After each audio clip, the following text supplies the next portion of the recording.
નમસ્કાર વિદ્યાર્થી મિત્રો, વેલકમ બેક માય ચેનલ. આપ સૌનું ફરી વખત મારી ચેનલમાં હાર્દિક સ્વાગત છે. વિદ્યાર્થી મિત્રો, આજે આપણે જે નવા ચેપ્ટરની શરૂઆત કરેલી છે,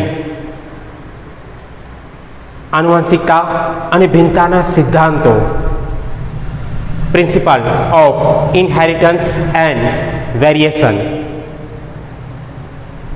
જેમાં આપણે શરૂઆત કરી ગયા પ્રસ્તાવનાની. હવે ત્યાંથી આપણે આગળ વધશું અને એક નવા ટોપિક ઉપર આપણે જવાનું છે. ટોપિકની શરૂઆત એ કરતાં પહેલાં ફરી જણાવી દઉં કે જો તમે ચેનલ ઉપર નવા હો તો આજે જ ચેનલને સબસ્ક્રાઈબ કરી લેજો, જેથી કરીને નોટિફિકેશન એ તમને મળતી રહે. તમે નીડ બેઝ માટે અપડેટ અને અપગ્રેડ એ થતા રહો. તો શરૂઆત કરીએ વિદ્યાર્થી મિત્રો.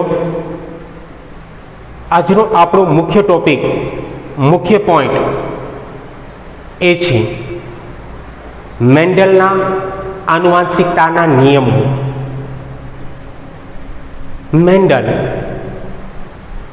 મેન્ડલ વિદ્યાર્થી મિત્રો કોણ હતો?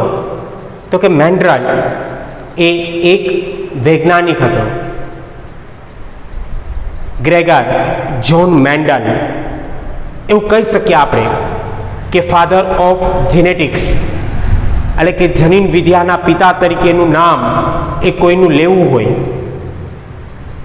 કોઈના ફાળે આ નામ એ અર્પિત છે, તો એ વૈજ્ઞાનિક છે વિદ્યાર્થી મિત્રો ગ્રેગર જ્હોન મેન્ડલ. અને એને ઇનહેરિટન્સના કેટલાક નિયમો એ આપેલા છે કે જેને અનુસરીને અત્યારે જેનેટિક્સની અંદર બહોળો વધારો એ થયેલો છે. આ ચેપ્ટરની અંદર તમે જે જેનેટિક્સની વાત એ કરશો એ ક્લાસિક જેનેટિફિકેશન છે, ક્લાસિક જેનેટિક્સ છે. ચેપ્ટર 6 ની અંદર તમે મોડર્ન જેનેટિક્સ એ ભણશો, જ્યારે ચેપ્ટર 11 અને 12 એ જેનેટિક્સમાંથી ઉદ્ભવેલી શાખાઓ છે, બાયોટેક, કે જેનો ત્યાં અભ્યાસ એ કરવાનો રહેશે. તો તમામ બાબતો એકબીજા સાથે સંકળાયેલી છે અને એમાં સૌથી પહેલાં કોઈ વૈજ્ઞાનિકનો ફાળો હશે તો એ છે મેન્ડલ. મેન્ડલ, જેને જનીન વિદ્યાના પિતા તરીકે ઓળખવામાં આવે છે. અને આ પોઈન્ટ એ પૂછાતો નથી, પણ આપણા માટે આ પોઈન્ટ અગત્યનો છે કે આ પોઈન્ટને આપણે સમજશું તો જ આપણે આગળના જે તમામ પોઈન્ટ છે એની ઉપર જઈ શકશું. તો ખાસ છેક સુધી વિડીયો એ જોજો અને જરૂર જણાય ત્યાં ટીક માર્ક એ કરતા રહેજો. શરૂઆત કરીએ.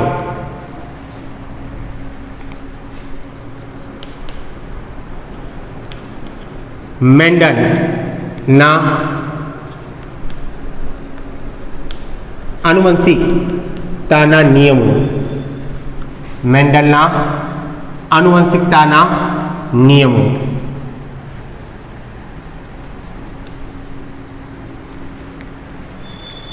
હવે વિદ્યાર્થી મિત્રો, પોઈન્ટની આપણે શરૂઆત કરીએ. 19મી સદીની મધ્યમાં આનુવંશિકતાને સમજવા માટે પોઈન્ટ હું અહીંયા દર્શાવતો જાઉં છું કે 19મી સદીની મધ્યમાં આનુવંશિકતાને સમજવા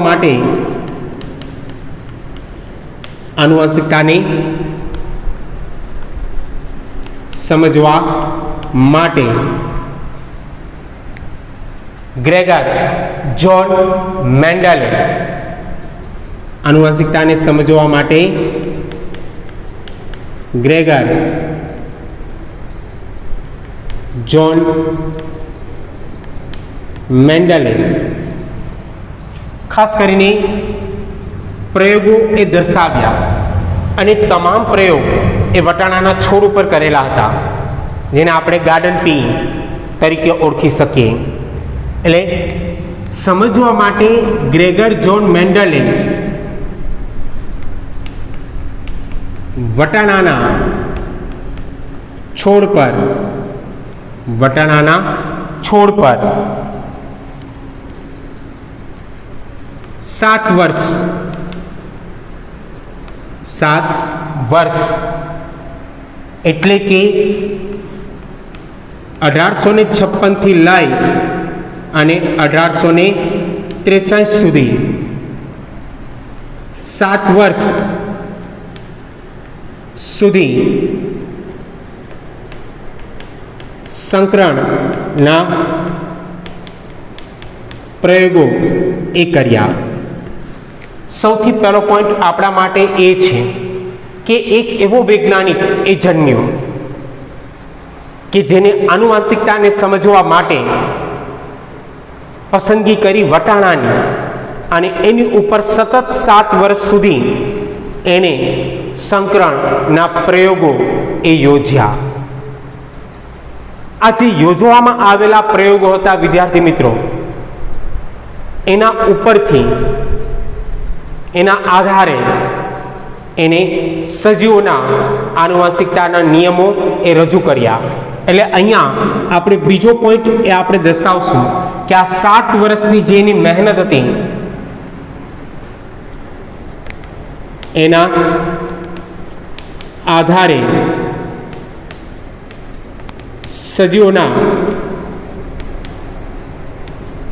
આનુવંશિકતાના નિયમો એ રજૂ કર્યા. આ અત્યારે જે આપણે ભણીએ છીએ આનુવંશિકતા વિશે અને આગળ આપણે ભણશું નિયમો વિશે, આ નિયમો રજૂ કરનાર વૈજ્ઞાનિક એ મેન્ડલ હતો. અને એ નિયમો ક્યારે રજૂ કરી શક્યો વિદ્યાર્થી મિત્રો? તો કે જ્યારે એને સતત 7 વર્ષ સુધી પ્રયોગ કર્યા વટાણાના છોડ ઉપર અને એના ઉપરથી એને આ નિયમો એ રજૂ કરેલા છે. આ જે નિયમો રજૂ કર્યા છે એ વટાણાના છોડ ઉપર કરેલા જે પ્રયોગો છે સતત 7 વર્ષ એના ઉપરથી એને નિયમ એ રજૂ કરેલા છે. હવે મેન્ડલે આનુવંશિકતાના સંશોધન દરમિયાન, હું અહીંયા પોઈન્ટ પહેલા દર્શાવી દઈશ કે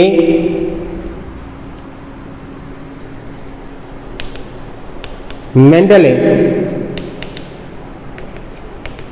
આનુવંશિકતાના સંશોધન દરમિયાન સૌ પ્રથમ આંકડાકીય પૃથ્થકરણ અને ગાણિતિક તર્કનો ઉપયોગ, વિદ્યાર્થી મિત્રો ધ્યાન રાખતા રહેજો કે મેન્ડલે આનુવંશિકતાના સંશોધન દરમિયાન સૌપ્રથમ આંકડાકીય પૃથ્થકરણ અને ગાણિતિક તર્કનો ઉપયોગ જીવ વિજ્ઞાનની સમસ્યાઓના સમાધાન માટે કર્યો. સૌથી મહત્વની બાબત એ કઈ હતી? તો કે મેન્ડલે જે આનુવંશિકતાના પ્રયોગો એ દર્શાવેલા હતા, મેન્ડલ દ્વારા જે સંશોધનો થયેલા હતા આનુવંશિકતાને લઈને, એ સંશોધનોની અંદર એને 2 બાબત એ દર્શાવેલી હતી જે અત્યાર સુધી કોઈ વૈજ્ઞાનિક દ્વારા દર્શાવવામાં આવેલી નથી. અને વિદ્યાર્થી મિત્રો, આ 2 બાબત કઈ હતી? તો કે એક તો એને આંકડાકીય પૃથ્થકરણની ક્રિયા દર્શાવી અને બીજી બાબત એને ગાણિતિક તર્કનો ઉપયોગ કર્યો. આ બંનેનો ઉપયોગ એને જીવ વિજ્ઞાનની સમસ્યાઓનું સમાધાન કરવા માટે કર્યો હતો કે એક સમાધાન સુધી પહોંચી શકીએ એ માટે એને આંકડાકીય પૃથ્થકરણ અને ગાણિતિક તર્કનો ઉપયોગ કરેલો હતો. વિદ્યાર્થી મિત્રો, અત્યાર સુધી જીવ વિજ્ઞાનની અંદર, બાયોલોજીની અંદર કોઈ એવી ક્રિયા હતી જ નહીં કે જ્યાં આંકડાકીય બાબતો એ લાગુ પડે. પણ ગ્રેગર જ્હોન મેન્ડલ એ પોતે ગણિત શાસ્ત્રી હતા, મેથેમેટિક્સ હતા, એ કોઈ બાયોલોજિસ્ટ નહોતા. આ બાબત પણ જણાવી દઉં તમને કે ખાસ કરીને એ એક ચર્ચના પાદરી હતા અને એના ફાધર, મેન્ડલના ફાધર એ બાયોલોજિસ્ટ હતા અને એને પ્રકૃતિ પ્રત્યેના પ્રેમને લઈને ખાસ કરીને આ બાબતો પાછળ એને સમય અથવા ભોગ એ આપેલો હતો અને એ મેથેમેટિક્સની ક્રિયાનો ઉપયોગ એને એના પ્રયોગોની અંદર પણ દર્શાવ્યો. એટલે આપણે એ કીધું કે આંકડાકીય પૃથ્થકરણ અને ગાણિતિક તર્કનો ઉપયોગ એ કરી અને જીવ વિજ્ઞાનની જે સમસ્યાઓ છે એના સમાધાન તરફ એ લઈ ગયા. તો આ બાબત એ સૌથી અગત્યની છે વિદ્યાર્થી મિત્રો. તેમના પ્રયોગોમાં સૌથી બાબત જોવા જઈએ તો તેમના પ્રયોગોમાં મહત્વની બાબત કઈ હતી તો કે તેમના પ્રયોગોની અંદર સૌથી પહેલી બાબત એ જોવા જઈએ તો નમૂનાઓની વિશાળ સંખ્યા, નમૂનાની વિશાળ સંખ્યાઓ એ આંકડાકીય વિશ્વસનીયતા એ પ્રાપ્ય કરાવી. હું અહીંયા પોઈન્ટ પહેલા લખું છું કે નમૂનાની વિશાળ સંખ્યાઓએ આંકડાકીય વિશ્વસનીયતા એ પ્રાપ્ય કરાવી. સૌથી મહત્વની બાબત જોવા જઈએ તો એના પ્રયોગોની અંદર એને અલગ અલગ નમૂના લીધેલા હતા. પસંદગી કરેલી હતી વટાણાની, પણ વટાણાની અંદર પણ ક્યારેક એને પ્રકારનો ભાગ લીધો, ક્યારેક એને પુષ્પનો ભાગ લીધો, ક્યારેક એને બીજનો ભાગ લીધો. આવા અલગ અલગ નમૂના એને લીધા અને વિશાળ સંખ્યાઓમાં એને આંકડાકીય જે માહિતી છે પ્રાપ્ય થઈ. પણ મોટા ભાગની જે આંકડાકીય માહિતી હતી એ સમાન હતી. તમે આગળ ભણશો કે એક સંકરણનો પ્રયોગ એના દ્વારા જે દર્શાવવામાં આવ્યો એ એક સંકરણના પ્રયોગમાં તમે ખાસ કરીને પ્રકાંડ લ્યો, પુષ્પ લ્યો, બીજ લ્યો, કોઈ પણ ભાગ લ્યો, પણ જ્યારે એની ઉપર તમે પ્રયોગ દર્શાવો છો ત્યારે અંતે પરિણામ એ 3:1 જ મળશે.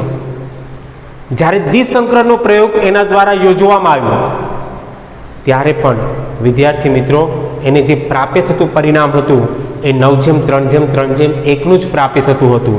એ દર્શાવે છે કે જેમ જેમ સંખ્યાઓ કે નમૂનાની ક્રિયા એ બદલતી જાય પણ જે આંકડાકીય બાબતો છે એ સમાન મળે છે. બરાબર, એ વિશ્વસનીયતા એને પ્રાપ્ય કરાવી કે હા, આમાં પણ આંકડાકીય બાબત એ આપણે રજૂ કરી શકીએ. ઉપરાંત વિદ્યાર્થી મિત્રો, તેમને ધ્યાનમાં લીધેલા જે છોડની ઉત્તરોત્તર પેઢી છે, હું અહીંયા દર્શાવું છું બીજો પોઈન્ટ કે તેમજ તેમને ધ્યાનમાં લીધેલ છોડની ઉત્તરોત્તર જે પેઢી છે તેમને ધ્યાનમાં લીધેલ છોડની ઉત્તરોત્તર પેઢી અને પેઢીમાં કરવામાં આવેલા પ્રયોગો તેને ધ્યાનમાં લીધેલ છોડની ઉત્તરોત્તર પેઢી અને તેમાં કરવામાં આવેલા પ્રયોગો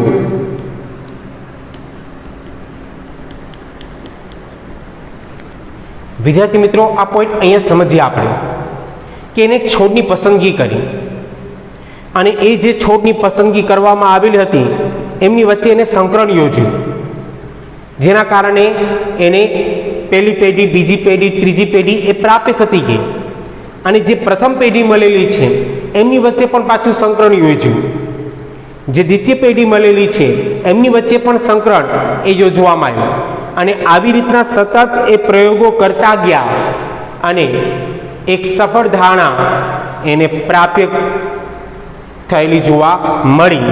એટલે તેના દ્વારા કરવામાં આવેલા પ્રયોગો અને સફળ ધારણાએ સફળ જે ધારણાઓ છે એને સ્પષ્ટ કર્યું કે જેને ધારણાઓ બાંધેલી હતી એ ધારણાઓ એ મોટા ભાગે સમાન નીવડી, સરખી નીવડી. એટલે સફળ ધારણાઓએ સ્પષ્ટ કર્યું કે તેમના પ્રયોગ એ ભ્રામક વિચારોને બદલે તેમના પ્રયોગ એ કોઈ ભ્રામક વિચારો નહોતા. તેમના દ્વારા કરવામાં આવેલા જે પ્રયોગો છે એ ભ્રામક વિચારોને બદલે આનુવંશિકતાના નિયમોનું નિદર્શન કરે છે. એ બાબત એને સ્પષ્ટ કરી. વિદ્યાર્થી મિત્રો, એને 3 બાબત એ ધ્યાનમાં લીધી. હું ફરી રિપીટ કરું છું. આઈ રિપીટ, આ પોઈન્ટ ખાસ સમજવા જેવો છે કે એક તો એને જે છોડની પસંદગી કરેલી હતી એમાં ઉત્તરોત્તર જે પેઢી છે એ ઉત્તરોત્તર પેઢીમાં એને પ્રયોગો દર્શાવ્યા અને પ્રયોગો દર્શાવી અને એની જે ધારણાઓ હતી એ તમામ ધારણાઓ સ્પષ્ટ થઈ અને સ્પષ્ટ થઈ એ દર્શાવે છે કે ખાસ કરીને તેમના પ્રયોગો એ ભ્રામક વિચારોને બદલે અહીં હું દર્શાવું છું કે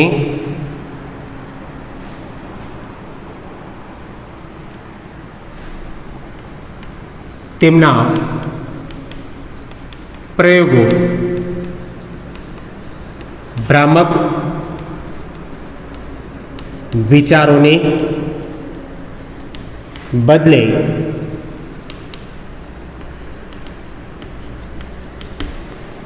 આનુવંશિક નિયમોનું નિદર્શન એ કરે છે. આ પોઈન્ટને તમે 2 રીતના સમજી શકો. એક રીતે તો મેં સમજાવ્યું તમને, પણ ખાસ કરીને જ્યારે 1856થી લઈ અને 1863ની અંદર મેન્ડલ દ્વારા પ્રયોગો કરવામાં આવેલા હતા, આવી રીતના કે એને એક છોડની પસંદગી કરી, ઉત્તરોત્તર પેઢીમાં પ્રયોગો કરાવ્યા અને ખાસ કરીને એને જે ધારણાઓ બાંધેલી હતી એ તમામ ધારણાઓ એ સાચી પડી. પણ આ તમામ બાબત એને દર્શાવેલી હતી. પણ કેટલાક વૈજ્ઞાનિકો એવા પણ હતા વિદ્યાર્થી મિત્રો કે મેન્ડલ દ્વારા કરવામાં આવેલા આ જે પ્રયોગો છે એને સ્વીકાર્ય જ નહોતા. એવું માનતા હતા કે બાયોલોજીની અંદર આંકડાકીય કે ગાણિતિક તર્કનો ઉપયોગ કોઈ દિવસ શક્ય છે જ નહીં. એટલે કે જે એના અનુયાયીઓ હતા, એટલે કે બીજા વૈજ્ઞાનિકો હતા, એના માટે આ બાબત સ્વીકારવી એ શક્ય ન હતી કે આવી રીતના કોઈ છોડની પસંદગી કરીએ, ઉત્તરોત્તર પેઢીમાં પ્રયોગો એ આપણે દર્શાવીએ અને એના દ્વારા એક સફળ પરીક્ષણ એ આપણે પ્રાપ્ત થાય. જે મેન્ડલે ધારણા કરેલી છે એ ધારણા એ સાચી નીવડે.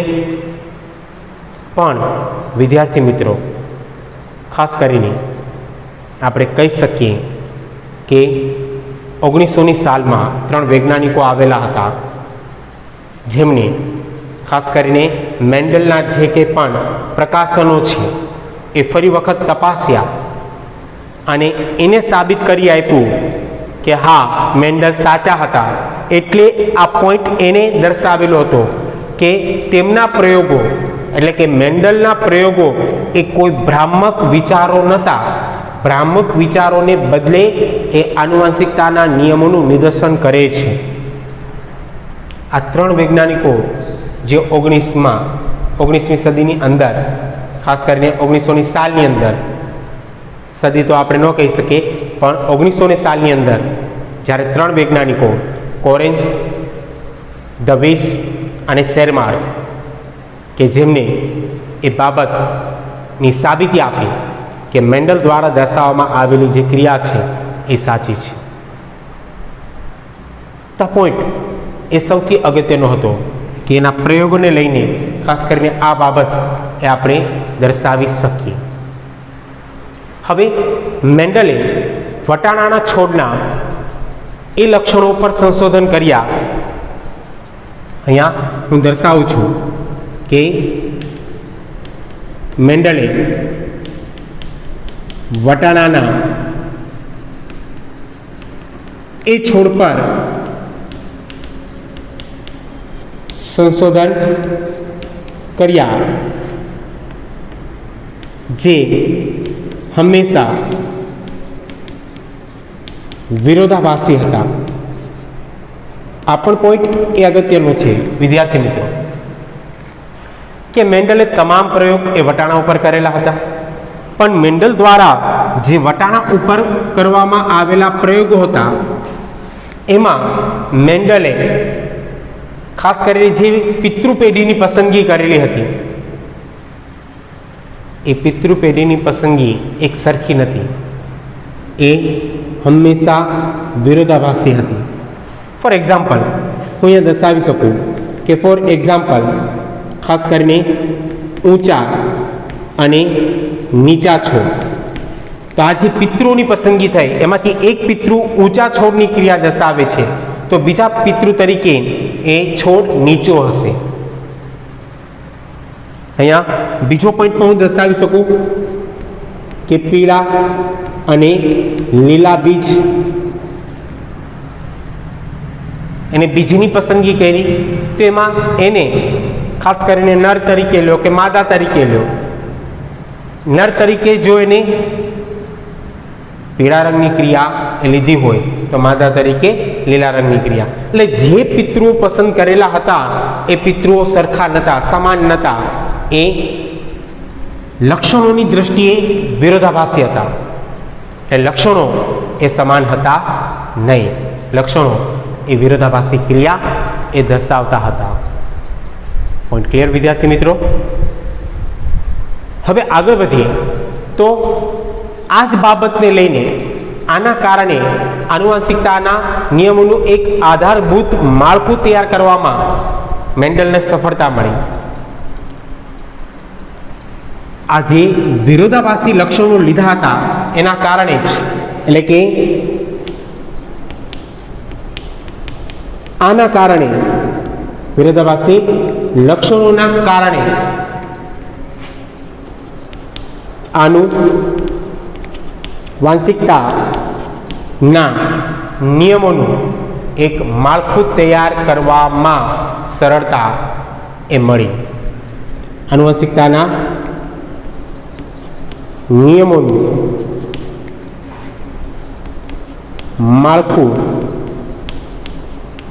તૈયાર કરવામાં સરળતા મળી.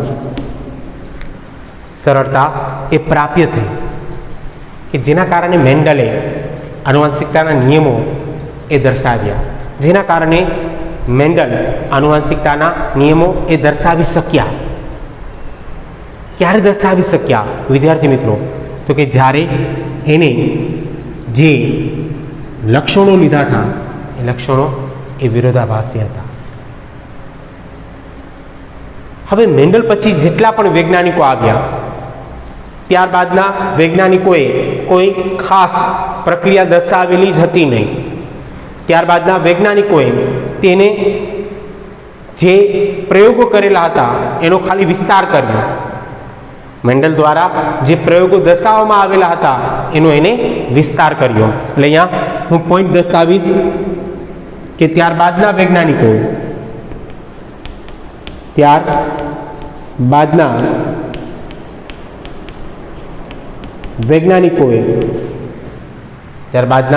વૈજ્ઞાનિકોએ તેનો વિસ્તાર કર્યો. થોડો ઘણો એમાં ફેરફાર એને દર્શાવ્યો, જેનાથી કુદરતી નિરીક્ષણ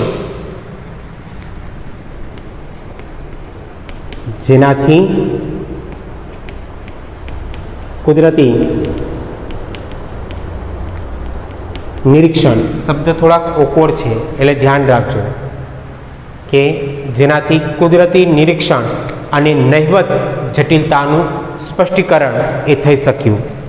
જેનાથી કુદરતી નિરીક્ષણ અને નહિવત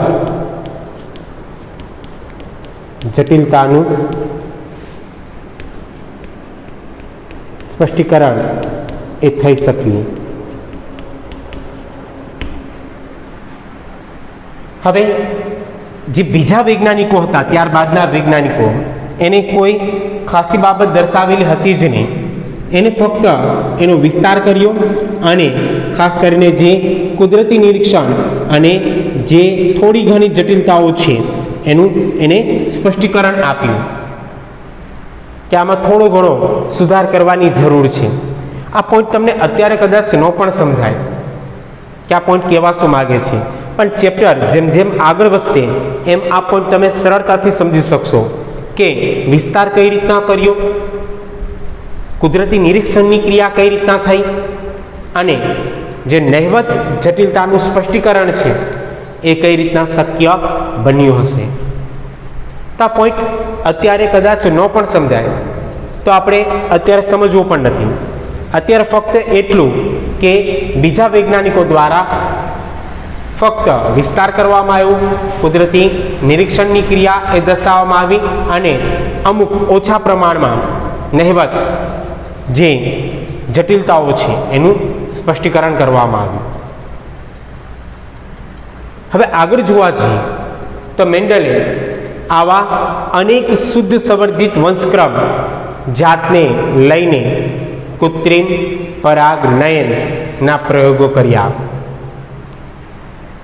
હું અહીંયા દર્શાવું છું કે મેન્ડલે આવા અનેક શુદ્ધ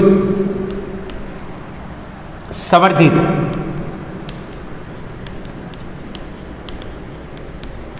વંશક્રમ, જો પોઈન્ટ ધ્યાન રાખજો, લખાણની ક્રિયા એ ખાસ કે મેન્ડલે આવા અનેક શુદ્ધ સંવર્ધિત વંશક્રમ જાતને લઈને સંવર્ધિત વંશક્રમ જાતને લઈને કૃત્રિમ પરાગનયન અથવા પરપરાગનયન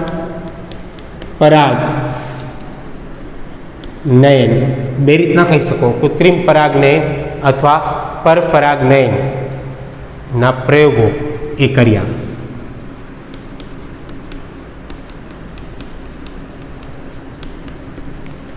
હવે વિદ્યાર્થી મિત્રો, અહીંયા આપણે આખો પોઈન્ટ ક્લિયર કરીએ કે મેન્ડલે શુદ્ધ સંવર્ધિત વંશક્રમ જાતને, આ પોઈન્ટ સમજવો એ જરૂરી છે. શુદ્ધ સંવર્ધિત વંશક્રમ કોને કહેવાય હું અહીંયા દર્શાવું છું અને પછી બે પોઈન્ટ એક સાથે પૂર્ણ કરીએ. જોઈએ,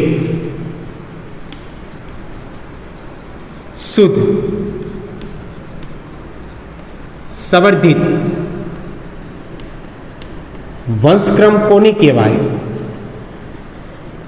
શુદ્ધ સંવર્ધિત વંશક્રમ એ આપણે કોને કહી શકીએ? તો કે ઘણી બધી પેઢીઓ સુધી સતત સ્વપરાગનયનના ફળ સ્વરૂપે સ્થાયી લક્ષણો એ પ્રદર્શિત થયેલા હોય. આઈ રિપીટ, ઘણી બધી પેઢીઓ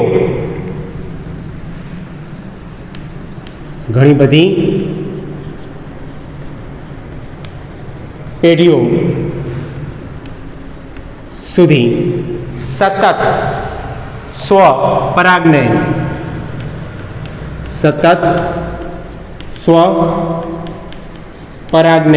પોઈન્ટ ક્લિયર કરજો. સ્વપરાગનયન છે, પરપરાગનયન નથી. સ્વપરાગનયન ના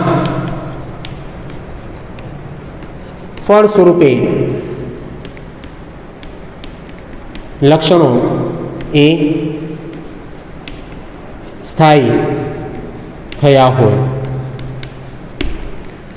લક્ષણો એ સ્થાયી થયા હોય અથવા સ્થાયી લક્ષણો એ પ્રદર્શિત કરવામાં આવેલા હોય. બે રીતના કહી શકો કે સ્થાયી લક્ષણો એ પ્રદર્શિત એ કરવામાં આવેલા હોય. હવે સમજીએ કે સતત સ્વપરાગનયનની ક્રિયા યોજવામાં આવે એટલે તમારે ચેપ્ટર 2 માં જવું પડે. સ્વપરાગનયન આપણે જોઈ ગયા, સ્વપરાગનયનની ક્રિયા આપણે જોઈ ગયા કે એ જ વનસ્પતિની પરાગરજ એ જ વનસ્પતિના પરાગાસન ઉપર સ્થાપિત થાય તો આપણે એને સ્વપરાગનયન કહીએ. અને સતત આ ક્રિયા ચાલુ રહે તો આવનારી જે ક્રમશઃ પેઢીઓ છે એમાં લક્ષણો સ્થાયી થાય. એટલે લક્ષણો એ પિતૃ પેઢી જેવા જોવા મળે. તો લક્ષણોની બાબતમાં એ શુદ્ધ હોય કે પિતૃ પેઢીની અંદર જે લક્ષણો છે એ જ લક્ષણો સંતતિમાં પણ છે. ખ્યાલ આવે ને શું કહેવા માંગુ છું? પોઈન્ટને સમજજો ખાસ કે પિતૃ પેઢીની અંદર જે લક્ષણ છે એ જ લક્ષણ સંતતિમાં છે. એનો મતલબ કે એ સંતતિ છે એ બીજી સંતતિનું નિર્માણ કરે તો એમાં પણ એ જ લક્ષણ જોવા મળે. એટલે ક્રમશઃ પેઢી દર પેઢી તમે આગળ વધો તો લક્ષણો એ સ્થાયી થયેલા જોવા મળે. કોને લઈને? સ્વપરાગનયનને લઈને. તો દરેક સંતતિની અંદર જે લક્ષણ હશે એ લક્ષણ એ શુદ્ધ હશે અને એવી શુદ્ધ સંવર્ધિત વંશક્રમ ધરાવતી જાતિને જ મેન્ડલે પસંદ કરેલી હતી. તમારો પોઈન્ટ હવે ક્લિયર થતો જાય જો સમજાય તો કે સતત સ્વપરાગનયન પામેલી જે વનસ્પતિઓ છે કે જેમાં લક્ષણો એ સ્થાયી થયેલા છે એવી વનસ્પતિને પસંદ કરી જેથી કરીને એની અંદર જે લક્ષણો હશે એ લક્ષણો શુદ્ધ હશે અને એવી જે શુદ્ધ સંવર્ધિત જાત છે એમાં સ્વપરાગનયનની જગ્યાએ એને પરપરાગનયન એ યોજ્યું. તો અહીંયા પોઈન્ટ તમારો ક્લિયર થાય કે કૃત્રિમ પરાગનયન અથવા પરપરાગનયનના પ્રયોગો એને કર્યા. એટલે અહીંયા વિદ્યાર્થી મિત્રો કઈ ક્રિયા થઈ તો કે ખાસ કરીને એક તો વ્યંધીકરણની ક્રિયા એમિસ્ક્યુલેશન અને બીજી કોથળી ચડાવી બેગિંગ ક્રિયા. સમજાય તો જે કૃત્રિમ પરપરાગનયનની ક્રિયા છે. ખ્યાલ આવે ને કે કૃત્રિમ પરાગનયન છે અથવા એને પરપરાગનયન કહ્યું. તો એ ક્રિયા અહીંયા દર્શાવવામાં આવેલી હતી. ખાસ કરીને મેન્ડલે અહીંયા આપણે દર્શાવીએ છીએ કે ખાસ કરીને મેન્ડલે 14 ખાસ ધ્યાન રાખજો 14 શુદ્ધ સંવર્ધિત વટાણાની જાતને પસંદ કરી. મેન્ડલે 14 શુદ્ધ સંવર્ધિત વટાણાની જાતને પસંદ કરી. શુદ્ધ સંવર્ધિત વટાણાની જાતને એને પસંદ કરી જેમાં એક લક્ષણને બાદ કરતા બધા લક્ષણો સમાન હતા. જાતને પસંદ કરી જેમાં એક લક્ષણને બાદ કરતા બધા લક્ષણો એ સમાન હતા. એક બે લક્ષણ એ અલગ પડતા હતા. એવા 14 શુદ્ધ સંવર્ધિત જાત 14 શુદ્ધ સંવર્ધિત જાતની પસંદગી એ મેન્ડલ દ્વારા કરવામાં આવેલી હતી. વિદ્યાર્થી મિત્રો, તમે એનસીઆરટીની બુકમાં જોશો તો તમને ખ્યાલ આવશે. ત્યાં એક ક્રિયા આપેલી જ છે, ખાસ કરીને 7 છે, પણ 7 એ વિરોધ ક્રિયામાં હશે. આવી જ રીતના જેમ કે પ્રકાંડ, તો પ્રકાંડમાં એક ઊંચા છોડની ક્રિયા તો બીજી નીચા છોડની ક્રિયા. એટલે અહીંયા એ ધ્યાન રાખજો કે 14 જે ક્રિયા દર્શાવેલી છે એ બેને લઈને, બે વિરોધાભાસી લક્ષણને લઈને. એવી જ રીતના ખાસ કરીને તમે પુષ્પને લઈને લો, તમે બીજને લઈને લો, તો એવી રીતના 7 આપેલ છે. આકાર હોય, રંગ હોય, ખ્યાલ આવે ને? એવી રીતના જે 7 બાબત ત્યાં આપેલી છે કોષ્ટકની અંદર, એ 7ના વિરોધાભાસી ક્રિયા લઈ લો તો 7 7 14 થઈ જશે. એ 14ની વાત કરે છે કે અહીંયા 14 શુદ્ધ સંવર્ધિત વટાણાની જાતને પસંદ કરી, જેમાં એક લક્ષણને બાદ કરતાં મોટા ભાગના લક્ષણ એ કંઈક હશે સમાન હતા. તો અહીંયા આપણે જે ચર્ચા કરી ગયા વિદ્યાર્થી મિત્રો, એ બાબત હતી મેન્ડલના આનુવંશિકતાના નિયમોની. પોઈન્ટ લખાણની દ્રષ્ટિએ અઘરો છે,